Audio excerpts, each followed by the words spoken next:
C'est une opération délicate. Elle a débuté tôt ce matin à Sainte-Suzanne. On parle du remplacement de la croix du frère Scubillon au piton Charpentier. Plusieurs rotations d'un hélicoptère nécessaires pour acheminer les deux parties de la nouvelle croix jusqu'au sommet. Pour rappel, une installation retardée de quelques temps en septembre dernier en raison de la présence de nids de gecko, espèce endémique protégée. Écoutez les précisions de Jérémy Souchet, responsable scientifique de l'association Nature Océan Indien, et Maurice Gironcel, maire de Sainte-Suzanne, interrogé par Romain Guest qui suit cette opération.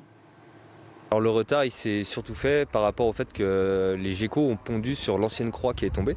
Donc l'idée initiale c'était de retirer cette croix par hélicoptère et de poser la nouvelle, mais vu qu'il y a ces geckos qui ont pondu, qui est une espèce protégée en danger d'extinction, en fait il y a eu un blocage réglementaire. Et donc l'idée c'est de venir ici protéger ce site de ponte avec ses œufs pour que les jeunes geckos puissent éclore, mais que les adultes ne puissent pas repondre sur la croix. Donc dans quelques mois, quand tout le monde aura éclos, là la croix pourra être retirée sans retirer ces individus protégés de leur milieu.